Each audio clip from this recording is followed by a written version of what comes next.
जैसेन नामक एक राजा थे। उनके राज्य का नाम था चंद्रद्वीप।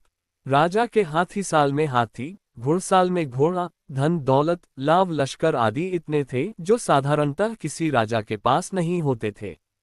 आसपास के क्षेत्रों में उनका खूब दबदबा था। राजा बहुत धर्मपरायण थे। उनके न्याय में भी कोई खोट नहीं होती थी। इसीलिए उनका यश सर्वत्र फैल गया था। एक दिन राजा जयसेन अपने दरबार में बैठे हुए थे। दरबार में उनके मित्र, सभासद आदि सभी बैठे हुए थे। उसी समय एक युवक ने राजदरबार में प्रवेश किया। उसने कहा, महाराज, मैं आपके पास किसी भी प्रकार का कोई काम पाने के लिए आया हूँ। आशा करता हूँ कि आप मुझे निराश नहीं कीजिएगा।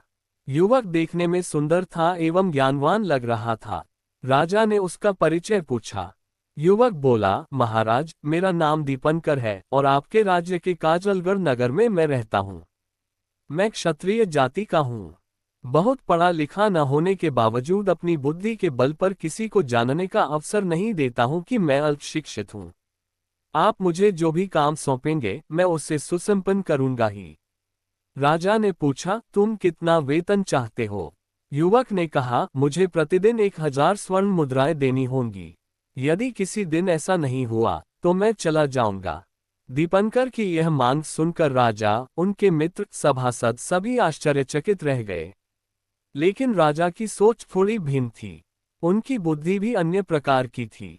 उन्होंने मन ही मन सोचा कि निश्चय ही इस युवक में कोई अद्भुत शक्ति है, इसीलिए प्रतिदिन यह 1000 स्वर्ण मुद्राओं की मांग कर रहा है। बहुत सोच विचार के बाद राजा जयसेन बोले, ठीक है दीपनकर, तुम्हें उतना ही मिलेगा। आज से तुम नियुक्त हुए। तुम्हारा कार्य होगा देहरक्षी होकर तुम सर्वदा मेरे साथ रहोगे। रात में जब मैं सोने जाऊंगा तब तुम राजभवन में पहरा दोगे। युवक उसी दिन से राजा जयसेन के आदेशानुसार कर्तव्य पालन हेतु जुट गया। रोज सुबह 1000 स्वर्ण मुद्राएं लेता था। आधी स्वर्ण मुद्राएं ब्राह्मणों, वैष्णवों को दान कर देता। शेष अपने परिवार के लिए जमा करता। कुछ ही दिनों में उसकी आर्थिक अवस्था अच्छी हो गई। इसी तरह दिन कटने लगे। हठात एक दिन आधी रात को एक नारी का करुण रुदन सुनाई पड़ा। राजभवन के सारे लोगों ने भी रोने की आवाज सुनी। राजा और रानी को आश्चर्य हुआ। इस आधी रात में कौन रो रही है? राजा दीपनकर के पास गए। दीपनकर बोला, महाराज, मैंने भी रोने की आवाज सुनी है। आप निश्चिंत होकर सो जाए। मैं पता लगाकर आता हूं कि कौन इतनी रात को इस तरह रो रही है। सब कुछ जानकर आपको संवाद दूंगा। राजा ने दीपनकर को कहा, अच्छी बात है, मैं जगा हुआ रहूंगा। तुम आकर मुझे समाचार दो। दीपनकर ने प्रस्थान किया। राजा भी दीपनकर के पीछे चुपके चुपके चले। दीपनकर रोने की आवाज की दिशा में बढ़ा। राजभवन के पीछे कुछ दूरी पर एक छोटी सी नदी थी। उसके तट पर एक बड़ा शमशान था। वहां पहुंचकर दीपनकर ने देखा, शमशान में एक युवती खड़ी है। ऐसा लगता था कि कोई पगली हो, पर वह अपूर्व सुंदरी थी। त्रयोदशी अथवा चतुर्दशी के चांद की चांदनी के समान उसका रूप प्रस्फुटित हो रहा था। ज्योत्सना की रात्रि होने के बावजूद पेड़ों की वजह से कहीं कहीं अंधकार एवं कहीं कहीं क्षीण उजाला था। दीपनकर जब उस युवती के सामने जाकर खड़ा हो गया तब भी उस युवती का रोना बंद नहीं हुआ। दीपनकर ने उससे पूछा, माँ, तुम कौन हो? इस आधी रात में एकाकिनी शमशान में खड़ी होकर रो क्यों रही हो? युवती बोली, मैं चंद्रद्वीप के राजा जयसेन के राज्य की राजलक्ष्मी हूँ। मेरा अति प्रिय पुत्र है वह। आज से 7 दिनों के अंदर राजा जयसेन की मृत्यु हो जाएगी। इसी दुख में मैं रो रही हूँ। दीपनकर ने पूछा, माँ, राजा जब आपके इतने प्रिय हैं तब उनकी मृत्यु न हो, ऐसा कोई उपाय किया जा सकता है? राजलक्ष्मी ने कहा, उपाय एकदम नहीं है, ऐसी बात नहीं है। अगर राजा के लिए कोई अपने प्राण उत्सर्ग करे तो राजा जयसेन बच सकते हैं। दीपनकर ने पूछा, किसके प्राण उत्सर्ग करने से राजा की रक्षा हो पाएगी? राजलक्ष्मी बोली, 7 दिनों के अंदर तुम यदि अपने पुत्र की उसकी मां के द्वारा बलि दिलवा सको तब राजा 150 वर्षों की परमायु प्राप्त करेंगे। दीपनकर राजलक्ष्मी को प्रणाम करके बोला, ऐसा ही होगा मां। उसके बाद दीपनकर राजभवन न जाकर काजलगढ़ स्थित अपने घर गया। राजा जयसेन भी भेष बदलकर उसके पीछे पीछे जाकर दीपनकर के घर के पीछे छुप गए।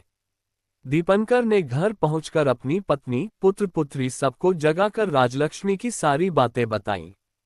इस पर दीपनकर के एकमात्र पुत्र वीरसेन ने कहा, पिताजी, जिनका नमक खाकर हम लोग आज अपना जीवन व्यतीत कर रहे हैं, उनके लिए प्राण देना पड़े तो अति उत्तम।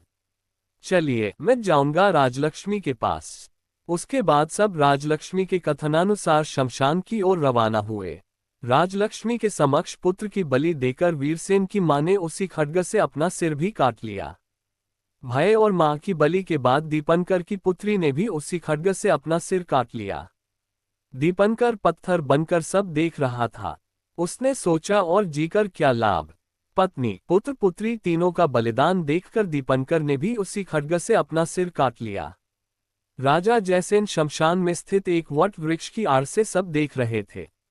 जब उन्होंने देखा कि उनके लिए एक पूरा परिवार खत्म हो गया, तब उन्होंने उन लोगों के गिरे खड्ग को उठाकर अपनी बलि भी देनी चाहिए।